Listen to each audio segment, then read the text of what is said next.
어, 안녕하세요. 저는 파시아라고 합니다. 오늘 이제 전자음악과 관련된 책들에 대한 토크쇼를 제가 신청을 해서 처음 해보게 됐어요. 저는 어, 전자음악을 좋아하는 사람이고 프로듀싱이랑 디제잉도 하고 있습니다.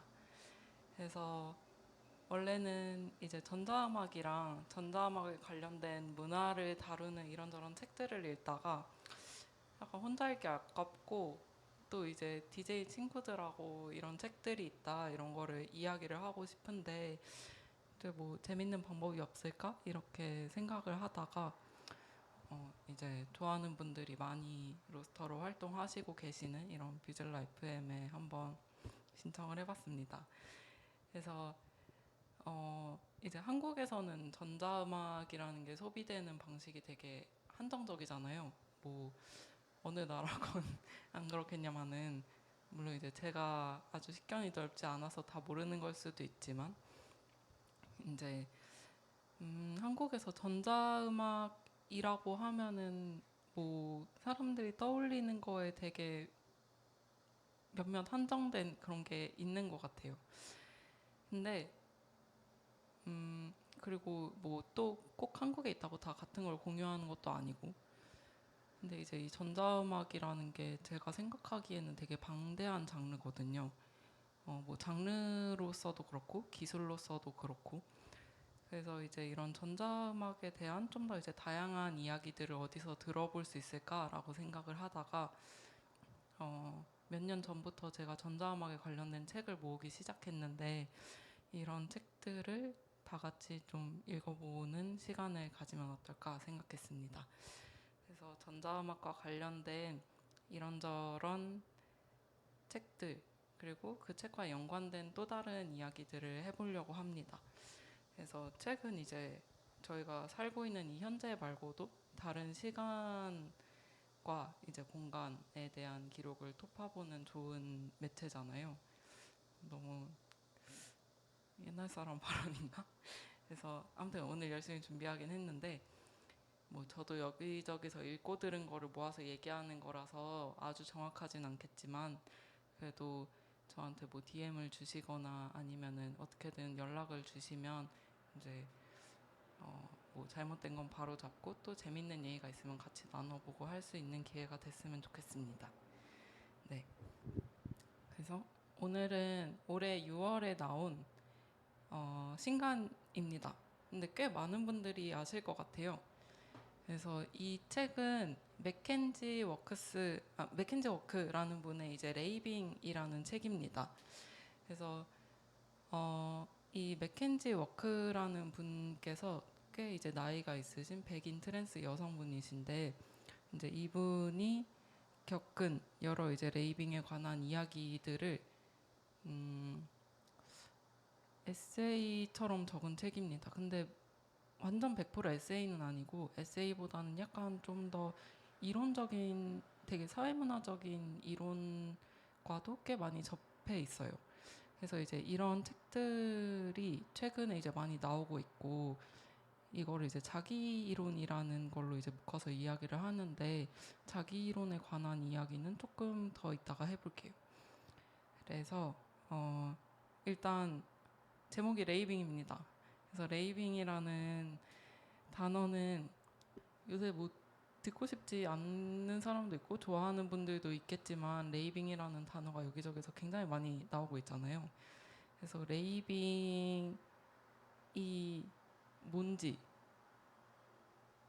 약간 많은 사람들마다 의견이 분분하지만 그래도 이제 뭐 최근에 뭐 아침 레이빙도 있고 뭐 처음엔 웨어하우스 레이빙이 좀 정석처럼 생각이 됐다가 요새는 뭐 클럽에도 레이빙을 한다고 하기도 하고 뭐 아무튼 다양한 레이빙에 관한 얘기가 최근에 굉장히 많이 나오고 있는 가운데 이제 레이빙에 관한 책이 나와서 많은 사람들이 궁금해 하셨을 것 같습니다. 오늘 방송에선 계속 스포가 있을 텐데 책에 대한 스포를 하자면 이게 무작정 뭐 레이빙이 뭐다를 탐구하는 거라고 보긴 조금 어려운 것 같아요. 이제 백인 트랜스 여성으로서 레이빙을 다니는 경험에 대한 기록에 가깝고, 이 레이빙이 무엇이냐에 대한 탐구는 사실 뭐 읽는 사람이 알아서 해야 되는 책입니다.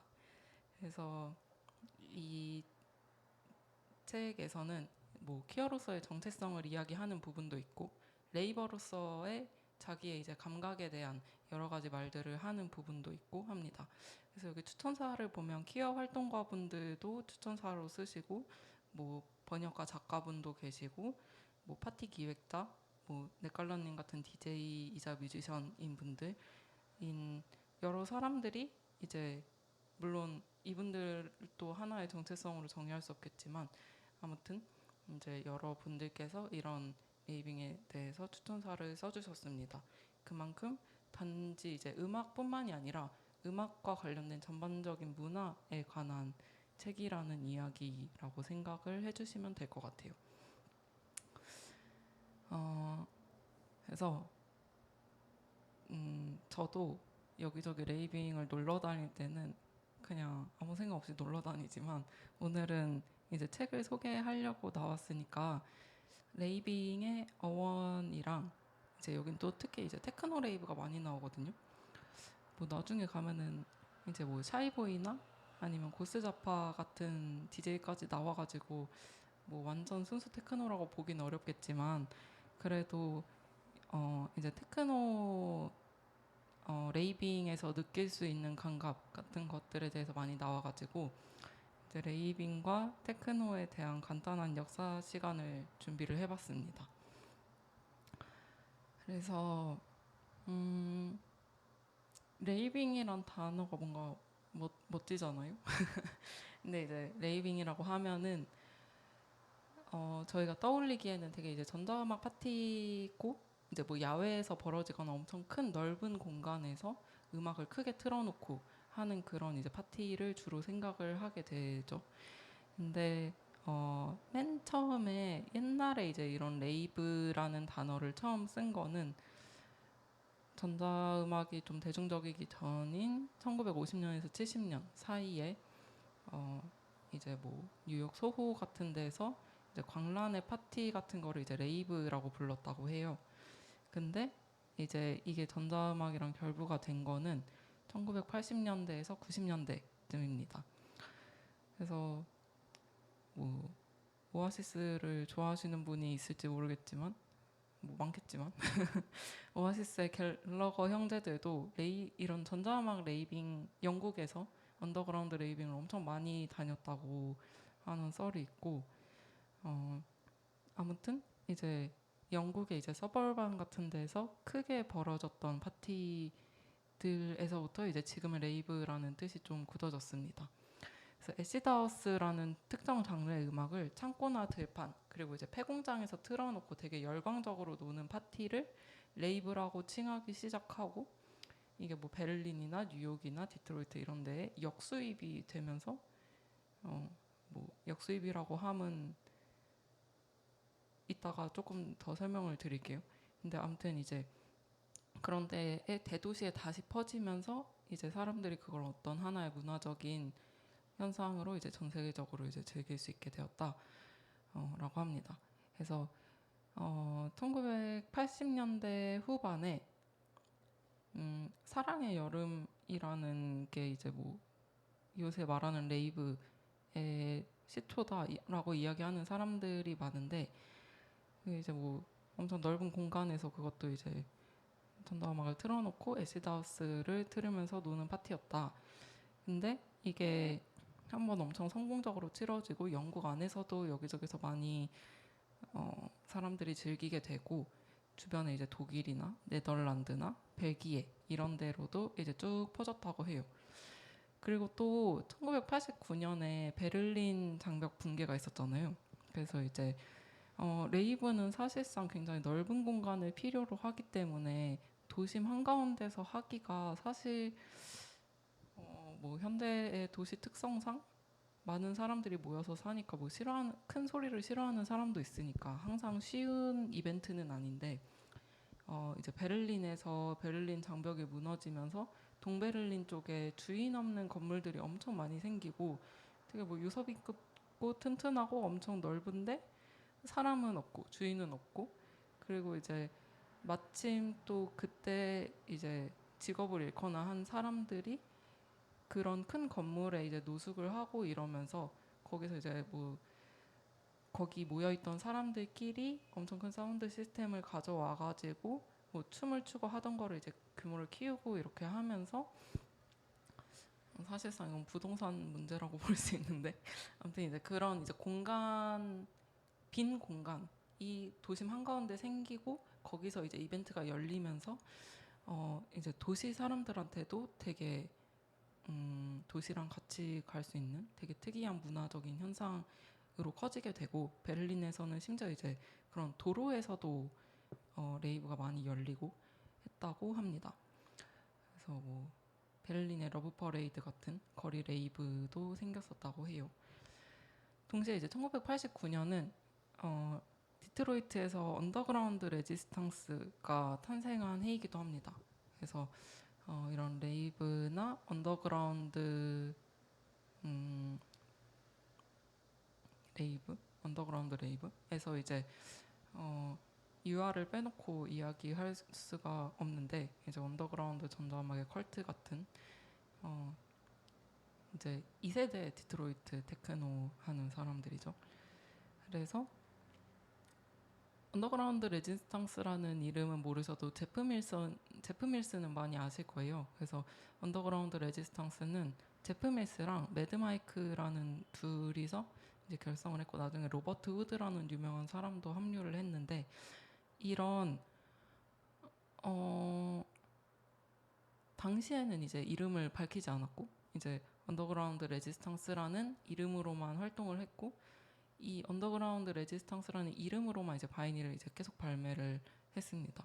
그래서 디트로이트에서 여러 파티를 했고, 뭐 제프 밀스 씨는 909의 데뷔로도 엄청 유명하죠. 뭐 909 제프 밀스 라이브 이렇게 유튜브에 치면은 뭐 어떤 되게 이제 깔끔하게 차려입으신 마른 흑인분이 뭔가 이제 쬐끄만 드럼머신 같은 거를 엄청 열심히 만지는데 손놀림이 엄청 현란하고 사운드 엄청 이제 딱딱 떨어지는 그런 깔끔한 그런 약간 사운드를 사람 정신 놓을 때까지 이제 반복해서 들려주는 아주 이제 멋진 분이 계신데, 아무튼 손놀림이 엄청 현란하시고요. 근데 이제 그분이 원래 초기에는 이 UR로 활동을 하셨었다. 그래서 이제 요새 사람들이 909 테크노의 신으로 이제 많이들 얘기를 하죠. 되게 큰 행사에서도 많이 왔었고, 19년인가? 20년도 이쪽 저쪽에 파우스트에 한번 왔었던 것 같은데 그때가 첫내한이었던 것 같습니다. 그때 사람이 엄청 많았고 되게 밤새 엄청 정신을 놓고 들었던 기억이 납니다. 아무튼 언더그라운드 레지스탕스는 클럽에서 나온 이런 전자음악에서 이제 저항적인 정치적인 메시지를 담은 걸로 유명하기도 하고, 그리고 이제 당시에는 얼굴도 안 드러내고 뭐 이런저런 언론 인터뷰도 다 거부해가지고 또 되게 유명했다고 해요. 그래서 바이닐 같은 것도 레이블 계약을 따로 안 하고 전부 다 DIY로 생산하고 배급을 했습니다. 그래서 언더그라운드 레지스탕스 곡을 제가 정당한 방법으로 밴드캠프에서 다운받고 싶었는데 밴드캠프에 안 올라와 있습니다. 뭐 애플뮤직에도 당연히 없고 뭐 스포티파이는 모르겠네요. 제가 안 써가지고. 그래서 이제 이때 이런 디트로이트 테크노가 엄청 흥했다. 그래서 이제 이 레이빙이라는 책에서도 언더그라운드 레지스탕스의 인터스텔라 퓨지티브라는 음반에 수록된 네니타운과 마룬이라는 곡이 이제 언급이 됩니다. 인터스텔라 퓨지티브는 아니 근데 이 언더그라운드 레지스탕스가 아까 3명을 얘기했지만 사실 거쳐간 사람들이 엄청 많더라고요. 그래서 이제 그 사람들이 컴필레이션처럼 낸 게 이 인터스텔라 퓨지티브라는 앨범이고 곡이 꽤 많은데, 이제 그 중에서도 이제 흑인 관련된 네니타운이 아마 흑인이 많이 사는 도시 이름이었던 것 같아요. 그래서 그런 약간 블랙 아프로퓨처리즘 정신 같은 거를 담은 곡입니다.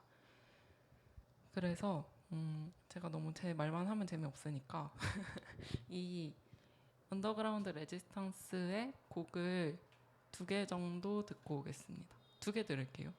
일단 하나는 방금 말씀드린 네니타운이라는 곡이고, 다른 하나는 그냥 제 취향으로 파이널 프론티어라고 해서 UR003 세 번째 낸 앨범에 들어있는 곡입니다. 그래서 곡이 조금 길어서 제가 중간에 끊을 수도 있는데 아무튼 들어볼게요.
곡으로는 파이널 프론티어를 들어볼게요.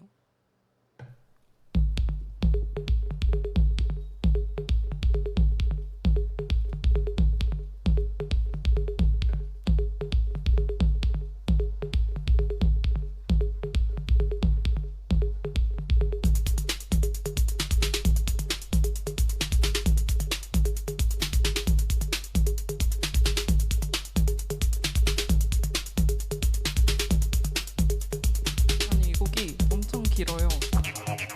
한 8분입니다.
언더그라운드 레지스턴스의 곡을 두 곡을 들어봤고요. 네, 레이브 얘기를 하다가 언더그라운드 레지스턴스까지 너무 멀리 갔네요. 근데 아직 한 곡제가 더 남았습니다. 일단 테크노 얘기를 아까 같이 하겠다고 했었는데 사이먼 레이놀즈라고 또 이제 이런 전자음악 관련돼서 글을 되게 많이 쓰시는 분이 계세요. 뭐 국내에는 레트로매니아라는 책으로 많이 접하신 분이 계실 텐데 아무튼 이분이 이제 에너지 플래시라고 해서 전자음악의 역사 등등에 대해서 이제 다룬 책을 쓰셨는데 여기를 조금 참고를 해서 잠깐 이제 테크노에 대해서 이야기를 해보겠습니다. 만약에 이 시리즈가 계속되게 된다면 뭐 비즐라에서 불러주실지 모르겠지만 아무튼 시리즈를 좀 더 하게 되면 그 책도 언젠간 다뤄보겠습니다. 아무튼 1980년대 초반, 그러니까 테크노가 언제 생겼냐 하면 1980년대 초반에 디트로이트라고 해가지고 뭐 차 공장이 엄청 큰 미국의 도시가 있는데 거기서 이 차 공장에서 일하는 사람들은 사실 조금 돈이 있는 부류거든요. 그리고 이제 그 사람들이 이제 돈을 갖고 있고 그 주변 사람들은 약간 돈이 없는데 뭐 디트로이트가 점점 몰락하게 되면서 뭐 사람들이 다 빠져나가고 엄청 뭐 그런 타임이었던 것 같아요. 그럴 그 당시에 1980년대 초반 벨빌 3라는 팀이 디트로이트에서 나옵니다. 이 세 흑인 친구들은 디트로이트의 공업지대에서 자랐는데 이 부모님들이 차 공장에서 일하면서 좀 돈이 있으셔가지고 유럽의 음악들을 되게 많이 들었던 친구들이라고 해요. 이 후안 애킨스, 데릭 메이, 케빈 손더슨 이 세 명입니다. 이 사람들이 YMO나 크래프트베르크 그리고 뭐 조르지오 모로더, 이탈로 디스코 하시는 그리고 이제 아프리카 밤바타와 같은 아티스트들에게서 영감을 받아가지고 우리도 이제 전자음악을 해보자 이렇게 해가지고 유럽 일렉트로니카랑 이제 그 디트로이트는 시카고 근방인데 그 시카고 쪽에서 엄청 유행하던 소울, 펑크, 재즈 이런 것들을 결합을 해가지고 특히 이제 그때 또 이제 디스코가 유행을 했고 또 4x4, 4언더플로우 킥드럼 머신 위에 이제 레코드를 또 올리는 게 되게 유행을 했다고 해요. 그게 이제 뭐 하우스의 시초라고도 하는데 근데 아무튼 이제 그거를 따와가지고 후안 애킨스가 이거를 이용을 해가지고 우리만의 음악을 만든 다음에 이걸 이제 테크노 음악이라고 말을 했습니다. 그리고 이제 이 시카고에서 이 디트로이트 벨빌 3의 이 테크노를 듣고 되게 좋은 거예요. 되게 이제 쿵쿵쿵쿵 울리는 그런 사운드가 이제 마음에 들어서 이제 시카고로 역수입이 되면서 이제 애시드 하우스가 만들어지고 퓨처나 DJ 피에르 같은 사람들이 TV303 베이스 신스를 얹어서 이제 애시드 사운드를 만들게 됩니다. 이 애시드 사운드라는 게 1987년쯤에 이제 엄청 유행을 하기 시작하게 됐는데 이게 되게 사이키델릭하고 몰입도가 엄청 높은 사운드입니다. 지금 잠깐 들어보시면은 뭔가 곡 어디선가 한 번쯤 들어보셨던 느낌이실 거예요. 그래서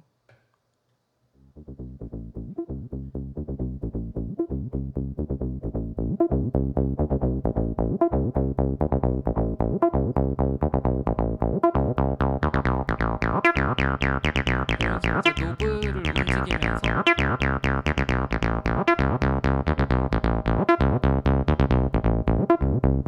이렇게 되게 뭔가 이걸 이제 애시드 하다고 하는데 사이키델릭한 면도 있고 또 보시면은 뭔가 음색이나 이런 필터링 등이 되게 이제 왔다 갔다 하면서 이제 주기적으로 변하고 실제로 퍼포머들이 이 곡을 만들 때 이제 뭐 노브를 돌려가면서 이제 되게 빠져드는 것 같은 그런 느낌을 많이 주게 됩니다. 여기서 이제 필터링을 할 때 뭐 컷오프나 레조넌스 주면 줄수록 이제 삑 이런 소리가 많이 나고, 삑은 아닌가? 아무튼 한번 나중에 이제 뭐 기회가 있으시면 들어보시면 좋을 것 같은데, 아무튼 이제 그런 이제 하이 프리퀀시 쪽을 이제 뭐 강조를 하게 되면은 이제 되게 약간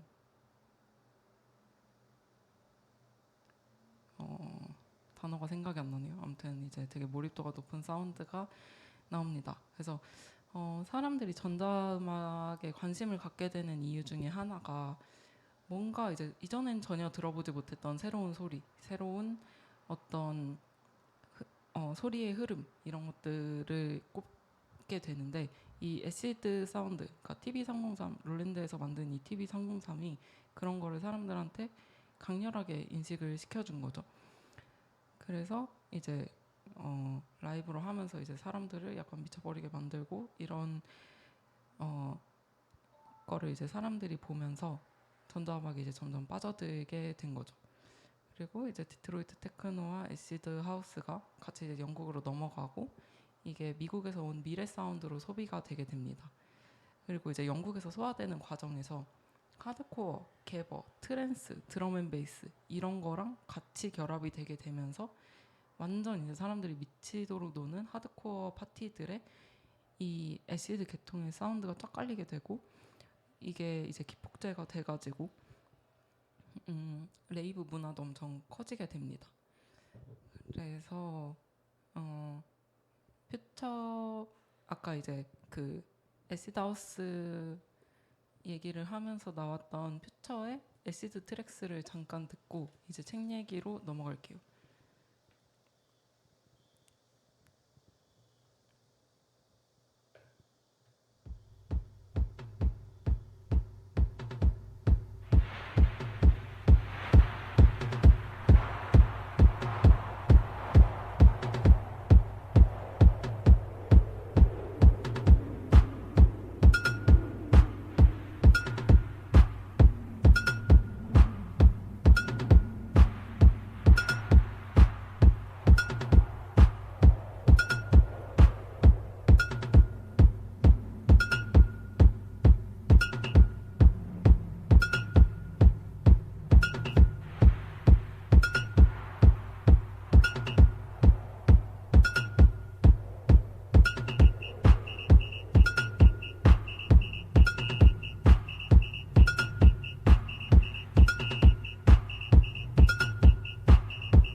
이제 여기 애시드 사운드가 나오기 시작합니다.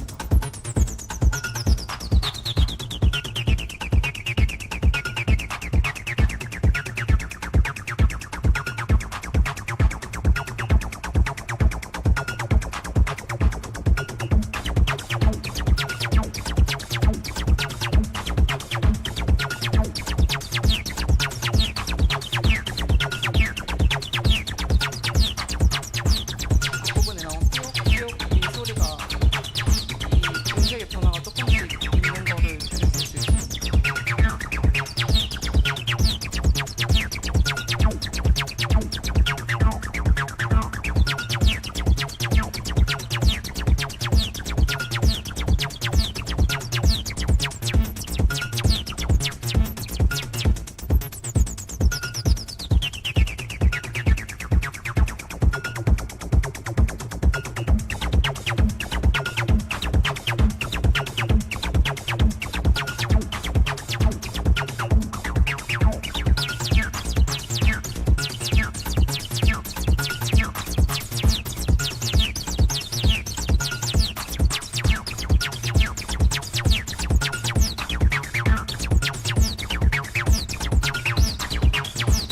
이런 거를 밤새 들으면서 춤을 춘다고 생각해보세요. 생각보다 진짜 끊임없이 들을 수 있습니다.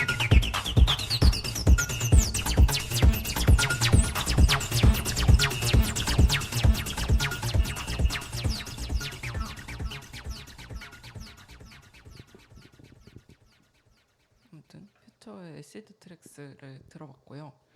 이제 이거를 들려드린 거는 당시에 이제 레이빙이 처음 생겼을 당시에 레이버들이 뭘 들으면서 레이빙을 했나 이 얘기를 하려고 하다가 여기까지 왔습니다. 그래서 네, 긴 서론을 들어주셔서 감사하고 다시 레이빙이라는 책으로 돌아와서 이, 이 책에서 레이빙을 다루긴 하는데 여기서 맥켄지 워크가 다루는 레이빙은 이런 테크노 옛날 레이빙하고는 또 다른 이제 뉴욕의 레이빙입니다. 이제 지역마다 레이빙 특성이 다 다르잖아요. 그래서 뉴욕에서는 이제 영국에서 레이브가 또 전자음악 레이브가 역수입이 되고 원래 이제 뉴욕 시내에서 파라다이스 게러지나 로프트 같은 이제 디스코 클럽이나 게러지 하우스 클럽 문화에서 이제 이 레이브 문화를 어느 정도 이제 결합을 해가지고 뉴욕만의 이제 레이브가 생기게 됐는데 특히 이제 그 뉴욕 클럽 씬에서는 흑인과 퀴어들이 뭉쳐있던 이제 볼룸의 그런 영향으로 뭐 하우스 문화도 있었고 하우스 문화라고 해서 이제 볼룸 퀴어들이 어느 정도 이제 가족처럼 이제 지내고 누가 누구의 뭐 아이 이런 식으로 해가지고 막 패밀리 같은 개념이 있었는데 그런 이제 약간 음악이 나오는 클럽도 그거의 연장으로 이제 패밀리들끼리 이제 서로 막 꾸미고 가서 뽐내고 이런 장으로서의 공동체적 커뮤니티로서도 기능을 많이 했다고 해요. 그게 이제 영국식 레이블을 흡수해서 항구나 창고에서 파티를 열기를 시작했는데 이제 뭐 뉴욕이 영국하고는 또 다르니까 이제 영국 레이빙에 비해서 훨씬 이제 화려하게 사람들이 꾸미고 나왔다고 합니다. 그래서 뉴욕 레이빙의 특성으로 클럽 키드 문화라는 게 있었는데 이제 극단적으로 과잉된 의상을 입거나 아니면 이제 클럽에서 여러 이제 드랙 퍼포먼스나 아니면 여러 댄스 퍼포먼스나 이런 것들을 하는 문화가 있었다고 해요. 그 사진가분 중에서 이제 낸골딘이라는 분도 이런 이제 클럽 키드 사진을 이제 많이 찍기도 하셨고 그리고 뭐 갑자기 현대로 넘어오는데 2010년도에 들어오면서 이제 뭐 퀴어나 페미니스트 레이브 파티들이 이런 볼륨 패션이나 보깅 퍼포먼스를 적극적으로 이제 들여오면서 그런 레이브 씬에 같이 포용을 하면서 특히 이제 브루클린에서 열리는 파티들에서 그 두 개가 이제 그러니까 퀴어 문화랑 레이브 문화를 이렇게 섞여가면서 이제 그 뉴욕 언더그라운드 레이브 파티의 되게 특성처럼 나타나게 됐다고 합니다.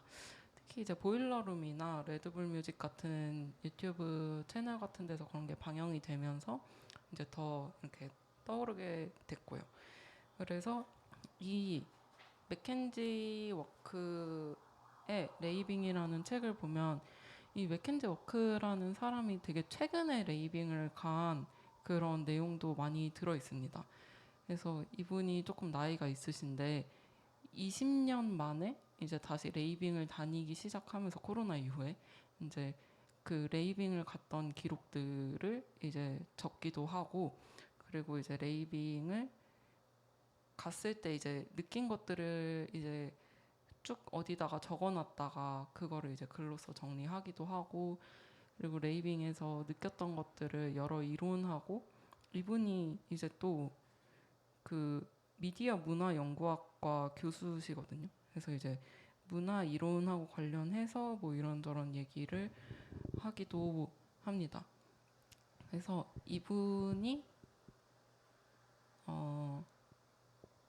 이제 20년 만에 레이빙 씬에 들어와가지고 트랜스 여성으로서 이제 자기가 경험하는 레이빙 어떤 나의 특정한 정체성을 가지고 경험하는 어떤 특정한 이벤트들에 대해서 적은 책들입니다. 이거는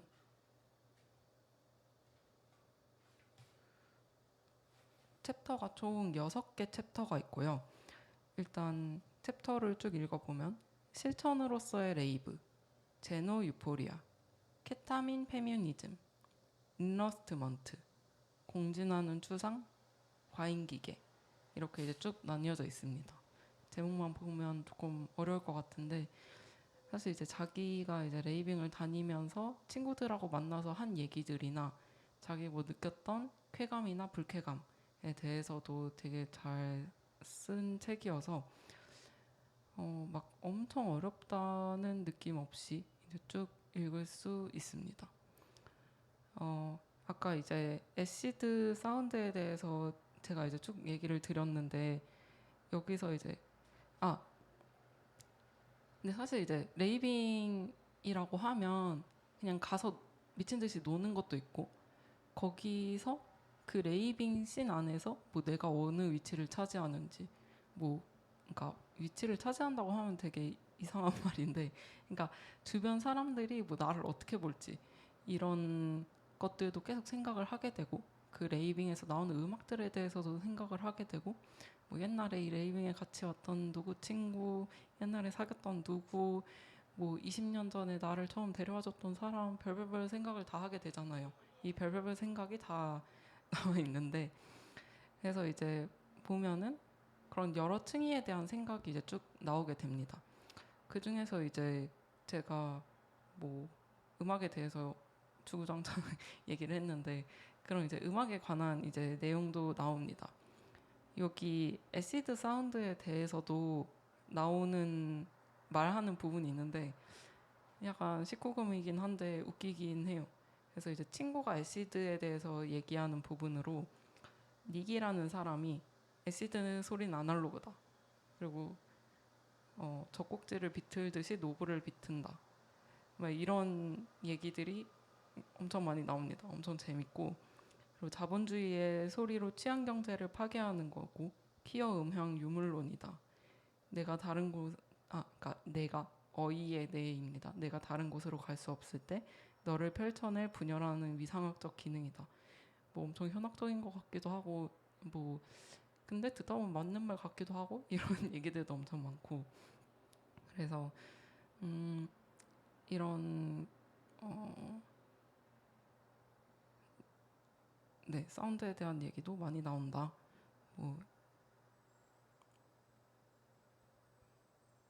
그렇습니다. 네 진행이 처음이라 가지고 약간 버벅대네요. 아무튼 그래서 일단 이런 사운드 얘기는 이제 그만하고 이 레이빙이라는 책에서 자기의 이제 경험에 대해서 다루는 거잖아요. 그걸 이제 사회문학적으로 되게 많이 다룬다고 했는데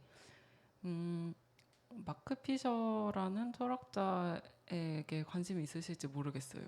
그래서 이분은 K-펑크라는 블로그랑 자본주의 리얼리즘이라는 저서로 되게 유명한 사람입니다. 이 사람도 전자음악이랑 레이빙에 대해서 얘기를 되게 많이 했는데 특히 이제 정글 사운드나 뭐 덥 사운드나 뭐 UK 레이브 이런 얘기를 많이 했어요.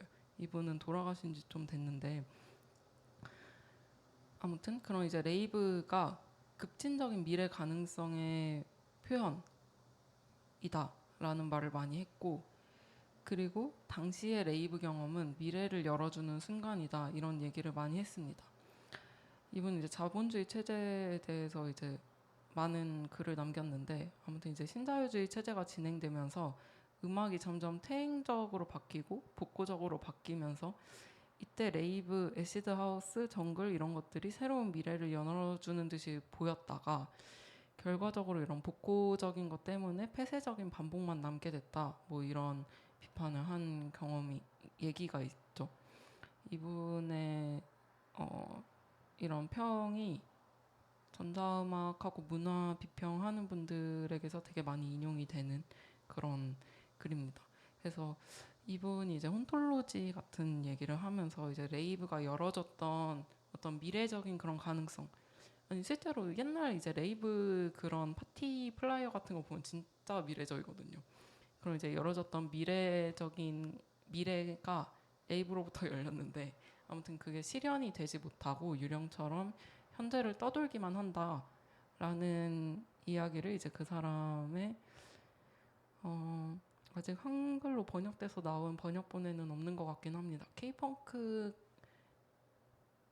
그 블로그가 3권으로 나뉘어져서 번역이 되고 있는데 1권은 번역이 됐고 2권이 음악 관련 책이라고 했는데 아직 번역 안 된 걸로 알고 있거든요. 그러니까 번역하시는 중이라고 했던 것 같은데 아무튼 이제 그런 유령처럼 현재를 떠도는 실패한 혁명적인 시간성의 흔적이다. 그게 이제 결국에 지금 우리 레이브다. 이런 얘기를 이제 마크 피셔가 얘기를 했는데 이 레이빙의 맥켄지 워크는 조금 대조되는 이야기를 합니다. 근데 그게 어떻게 보면 맥켄지 워크라는 사람의 정체성이 가져오는 또 다른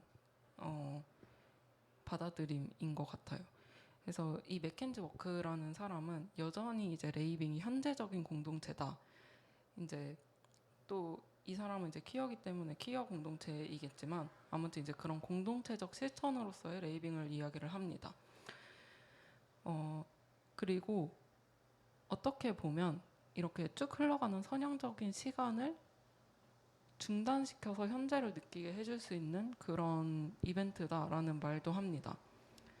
그래서 맥켄지가 20년 만에 레이빙 씬에 돌아와가지고 피셔가 미래 가능성의 유산이라고 부른 레이브를 이제 다시 경험을 하면서 특히나 되게 트랜스적 해방으로서 이제 경험을 하죠.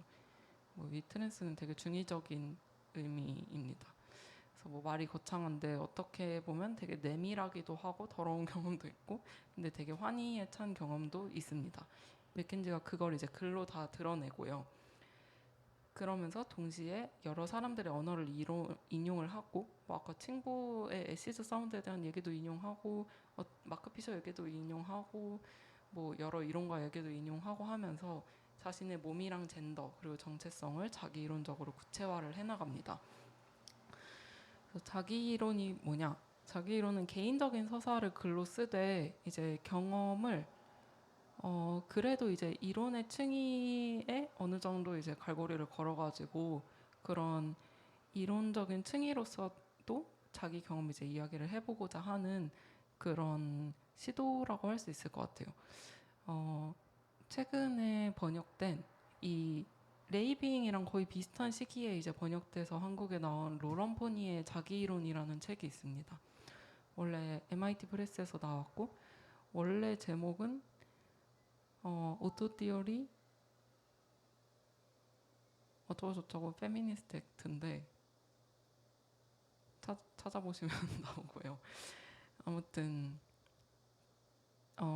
여러 이제 작품들에 있어서 이제 여성과 소수자로서 이 작업 활동을 하는 거를 이제 이론화하는 그런 작품들에 대해서 모아서 평을 하기도 하고 이제 설명을 해주기도 하는 책입니다. 최근에 이제 옐로우 팬클럽이라는 곳에서 이제 이런 자기 이론 함께 읽기 모임이 있어서 갔었는데 아직 막 엄청 명확한 정의가 있는 개념은 또 아닌 것 같기도 하고 사람들이 이제 그 여러 시도를 하고 있긴 하지만 아직은 이제 진행 중인 그런 건 것 같아요. 현상학 정동이론 어쩌고저쩌고 이렇게 와가지고 이제 최근에는 이제 비평에서 자기 이론이라는 게 또 많이 나오는 것 같고요. 그래서 이제 그 로런 포니의 자기 이론이라는 책이 사실 이제 자기 이론에 대해서 정리한 책 중에 최근에는 그래도 가장 유명한 책인 것 같은데 거기서 이제 이야기한 자기 이론의 여러 특성 중에 하나로 본인의 일을 이야기를 하되 인용을 좀 많이 한다 이런 거를 자기 이론의 특성으로 듭니다.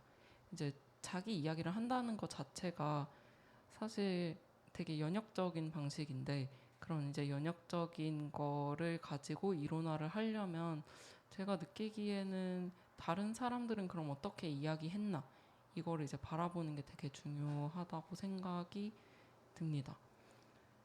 그런 이제 연역적인 기법으로 이론을 하려는 시도 중에서 이제 자기 이야기를 하는 것과 가장 맞는 게 어떻게 보면 이론 인용이라고 할 수 있는 거죠. 이 맥켄지 워크의 레이빙에서도 인용을 엄청 많이 하고요. DJ의 말도 인용을 하고 근데 그게 이 사람이 하려고 하는 말하고 다 엮여집니다. 저도 대학원을 나오긴 했지만 사실 어떤 학문적인 거를 하기 위해서 무조건 권위 있다고 하는 거를 인용을 하는 게 좋지는 않고 본인이 무엇을 말하고 싶은지를 명확하게 하는 게 중요하다고 생각이 드는데 그런 이제 약간 본질적인 이론화 작업에 있어서 되게 중요한 게 이제 인용인 것 같습니다. 아무튼 이제 나의 언어가 다른 사람들의 언어하고 상호 인용이 되고 교차 검증이 될 때 얻어낼 수 있는 자리가 필요한 것 같고 그리고 아무튼 이 책은 아무튼 뉴욕의 퀴어이자 트랜스이자 페미니스트이자 커뮤니스트인 것을 이제 페미니스트라고 하는 것 같은데 이런 이제 미디어 문화 연구학자로서 경험한 레이빙 현장들에 대한 이야기들을 이제 이론화를 하려는 게 굉장히 이제 흥미로웠습니다. 그리고 이제 마지막 챕터에 과잉기계라는 챕터에서는 이론화보다는 이제 픽션에 가까운데 이때는 또 이제 오토픽션이라는 방식을 좀 차용을 합니다. 그래서 자기 이론은 오토 시어리고 오토 픽션은 또 다른 장르인데 최근에 같이 많이 이야기가 되더라고요. 그래서 자기 이야기에서 출발을 하지만 이걸 이론화를 하려고 한다면 그건 이제 오토 티오리가 되는 거고 그 다음에 내 이야기를 섞되 이제 이거를 일부는 진짜고 일부는 내 이야기고 이런 식으로 섞어서 쓰는 거를 오토 픽션이라고 하는 것 같습니다. 그래서 오토 픽션의 대표적인 사람으로 이제 아니 에르노라는 작가가 있는데 이제 자기 이야기를 이제 일기처럼 쓰되 거기서 이제 몇몇 부분은 바꾸고 이런 식으로 쓰는 거죠. 근데 이제 오토 픽션이 그러면 그냥 뭐 소설가들이 그런 방법을 많이 쓸 수도 있지 않냐? 그러니까 되게 많이 쓰이는 소설 쓰기 기법인데 굳이 오토 픽션이라는 이름을 붙여야 되냐라고 할 수도 있는데 아무튼 이름이 붙었습니다. 오토 픽션은 조금 그래도 구별되는 점이라고 한다면 본인의 자아 탐구에 조금 집중을 하게 되고 픽션을 섞어서 나오는 효과가 이 나의 이제 자아에 대한 이야기를 하되 내가 불확실하게 생각하는 부분 아니면 내가 보여주고 싶지 않은 부분을 이제 픽션으로 대체를 하면서 이 약간 자아의 불완전성 같은 거를 탐구를 한다 뭐 이렇게 말을 많이 한다고 해요. 원래 이제 이 오토픽션이라는 이름이 나온 건 최근은 아니고 1977년에 두브로브스키라는 사람이 오토픽션이라는 단어를 썼다고 합니다. 여기 이제 레이빙의 6장의 과잉기계라는 챕터에서는 본인의 그 연애사 그리고 이제 애인을 만나면서 뭐 같이 침대에서 글을 쓰고 레이브도 같이 가고 그리고 같이 이제 만나는 다른 사람들에 대한 이야기도 하고 하는 오토픽션입니다. 그래서 이제 레이빙을 하러 가신 분들은 어느 정도 공감을 할 만한 약간 레이빙을 종종 가면은 보던 사람을 또 보잖아요. 그리고 그 사람들하고의 나의 관계 그리고 그 사람들끼리의 관계 이런 게 중요해질 때도 있고 그리고 이제 이 사람은 어느 레이브엔 맨날 오고 어느 레이브엔 맨날 안 오고 뭐 이런 식으로 여기서는 봤었는데 못 봤던 사람이 나타나서 반갑고 뭐 이런 이야기들이 이제 나옵니다. 그래서 이제 레이빙이 무엇인지에 대해서 엄청 학문적으로 정의를 내리려고 하지 않으면서도 레이빙에 대한 경험을 이야기를 하는데 동시에 이제 막 완전 그냥 에세이는 아니고 문화적인 맥락에서 이걸 또 짚어보려고 하고 하는 점이 되게 좋았습니다. 그리고 이제 본인의 느낌에 대해서도 많이 나오고 한국에서는 불법이지만 뭐 약에 대한 얘기도 나오기도 합니다. 그래서 뭐 좋은 부분, 나쁜 부분이 다 나와 있다라고 네, 보시면 될 것 같아요. 이분이 이제 레이빙에 대해서 쓴 구절 중에서 되게 좋았던 게 이런 부분이 있습니다. 이제 약을 안 하고 쓴 건데 정신과 육체의 모든 의식을 내려놓고 상황에 올라탄 것만으로도 강한 트립을 경험한다. 이런 순간을 낭만화하기 쉽다. 대체로 그저 갈리는 경험이다. 몸이 소리와 빛으로 잘게 부수어진다. 자아가 흩어지며 다른 존재들 속으로 섞여 들어간다. 몇 시간이 걸리기도 한다. 내가 가까이 지내기로 마음먹은 레이버들은 레이브를 필요로 하고 또 지속할 수 있는 사람들이고 이들은 참을성이 있다. 그게 곧 은총은 아니지만 은총과 다르지도 않아서 그것이 오고 싶을 때 온다. 우리가 원할 때가 아니라. 내가 왜 이것이 없으면 안 되는지 모르겠으나 나는 이것이 없으면 안 된다. 다른 사람들도 마찬가지다. 같은 이유로든 다른 이유로든 말이다. 이런 구절이 있었는데 뭔가 되게 레이빙 갈 때 느낌이 생각나서 굉장히 뭉클했습니다. 그 퀴어 이론가 중에 호세 에스테반 무뇨즈라는 사람이 있는데 그분이 이제 쓴 크루징 유토피아라는 책이 있어요. 그래서 이제 그분이 퀴어들이 유토피아를 갈망하는 경향이 있고 또 이제 레이빙을 갈 때 어떤 유토피아적인 쾌락을 경험하기 그런 이제 갈구하는 그런 경향에 대해서 설명을 하면서 동시에 이런 유토피아를 갈망을 하는 게 되게 잔인하다.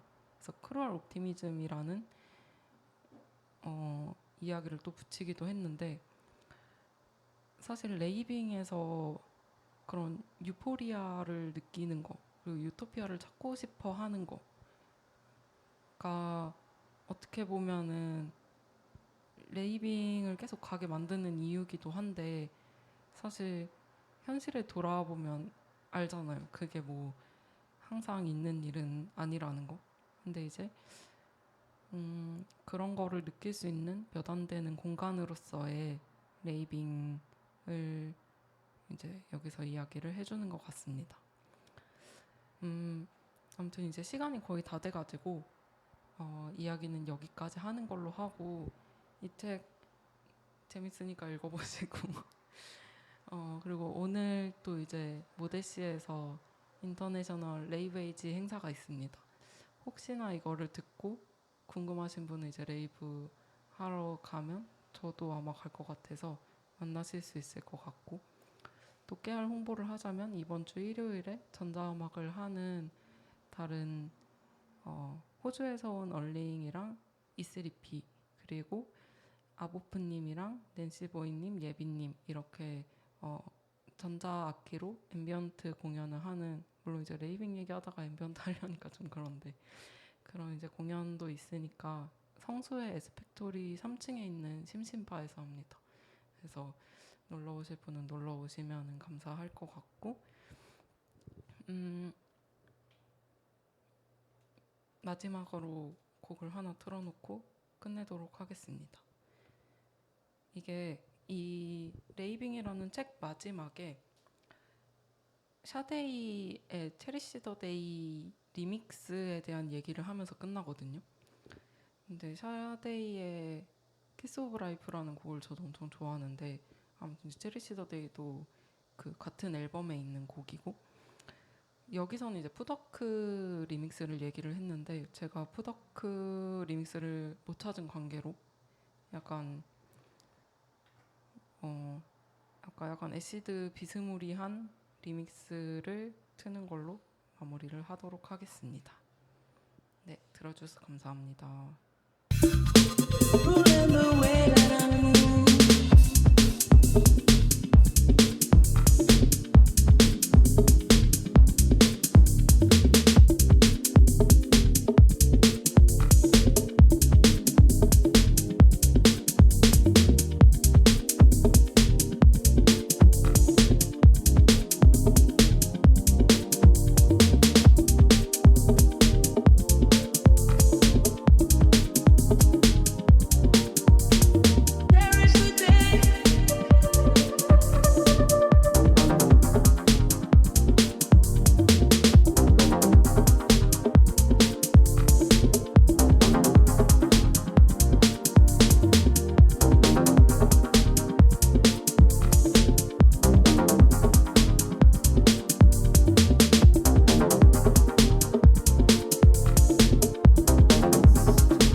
this